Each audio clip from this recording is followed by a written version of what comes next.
ఆదికాండము 25వ అధ్యాయము. అబ్రహాము మరలా ఒక స్త్రీని వివాహము చేసుకొనెను. ఆమె పేరు కెతూరా. ఆమె అతనికి జిమ్రాను, యొక్షాను, మెదాను, మిద్యాను, ఇష్బాకు, షూవహు అనువారిని కనెను. యొక్షాను షేబను, దెదానును కనెను. అష్షూరీయులు, లెతూషీయులు, లెయుమీయులు అనువారు ఆ దెదాను సంతతివారు. ఏయిఫా, ఏఫెరు, హనోకు, అబీదా, ఎల్దాయ అనువారు ఆ మిద్యాను సంతతివారు. వీరందరూ కెతూరా సంతతివారు. అబ్రహాము తనకు కలిగినది యావత్తు ఇస్సాకుకిచ్చెను. అబ్రహాము తన ఉపపత్నుల కుమారులకు బహుమానములిచ్చి తాను సజీవుడై ఉండగానే తన కుమారుడగు ఇస్సాకు నొద్ద నుండి తూర్పు తట్టుగా తూర్పు దేశమునకు వారిని పంపివేసెను. అబ్రహాము బ్రతికిన సంవత్సరములు 175. అబ్రహాము నిండు వృద్ధాప్యమునకు వచ్చినవాడై మంచి ముసలితనమున ప్రాణము విడిచి మృతి పొంది తన పితరుల యొద్దకు చేర్చబడెను. హిత్తీయుడైన సోహరు కుమారుడగు ఎఫ్రోను పొలమందలి మక్పేలా గుహలో అతని కుమారులగు ఇస్సాకును, ఇష్మాయేలును అతనిని పాతిపెట్టిరి. అది మమ్రే ఎదుట నున్నది.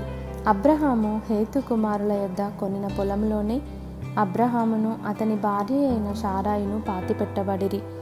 అబ్రహాము మృతి పొందిన తరువాత దేవుడు అతని కుమారుడగు ఇస్సాకును ఆశీర్వదించెను. అప్పుడు ఇస్సాకు బేయర్ లహాయిరోయి దగ్గర కాపురముండెను. ఐగుప్తియురాలను శారా దాసియునైన హాగరు అబ్రహామునకు కనిన అబ్రహాము కుమారుడగు ఇష్మాయేలు వంశావళి ఇదే.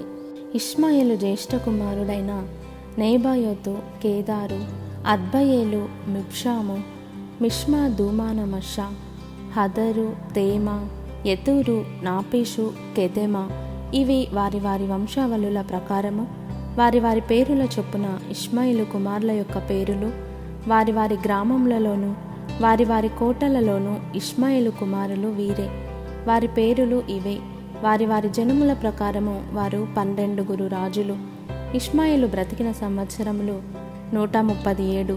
అప్పుడతడు ప్రాణము విడిచి మృతి పొంది తన పితరుల యొద్దకు చేర్చబడెను.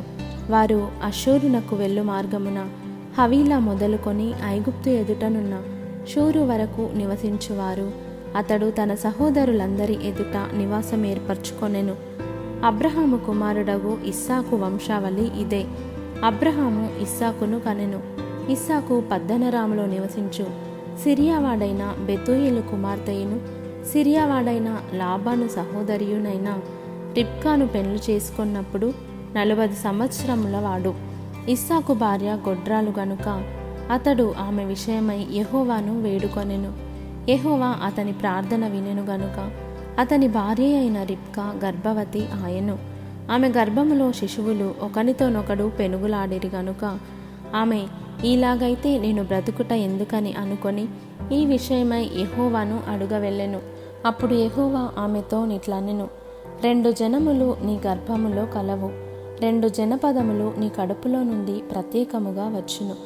ఒక జనపదము కంటే ఒక జనపదము బలిష్టమై ఉండును. పెద్దవాడు చిన్నవానికి దాసుడగును అనెను. ఆమె ప్రసూతి కావలసిన దినములు నిండినప్పుడు ఆమె గర్భమందు కవలవారు ఉండిరి. మొదటివాడు ఎర్రనివాడుగా బయటకి వచ్చెను.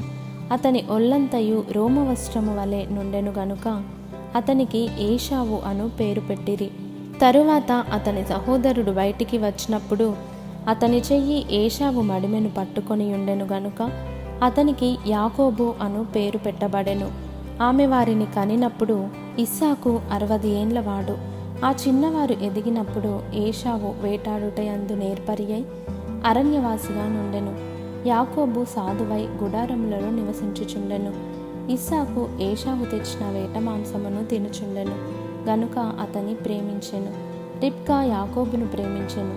ఒకనాడు యాకోబు కలగూర వంటకము వండుకొనుచుండగా ఏషావు అలసిన వాడై పొలములో నుండి వచ్చి, నేను అలసి ఉన్నాను, ఆ ఎర్రగా దానిలో కొంచెము దయచేసి నాకు పెట్టుమని అడిగెను. అందుచేత అతని పేరు ఎదోము అనబడెను. అందుకు యాకోబు, నీ జ్యేష్ఠత్వము నేడు నాకిమ్మని అడుగగా ఏషావు, నేను చావబోవుచున్నాను గదా, జ్యేష్ఠత్వము నాకెందుకనెను. యాకోబు, నేడు నాతో ప్రమాణము చేయుమనెను. అతడు యాకోబుతో ప్రమాణము చేసి, అతనికి జ్యేష్ఠత్వమును అమ్మివేయగా, యాకోబు ఆహారమును చిక్కుడుకాయల వంటకమును ఏశావుకిచ్చెను. అతడు తిని త్రాగి లేచిపోయెను. అట్లు ఏశావు తన జ్యేష్ఠత్వమును తృణీకరించెను.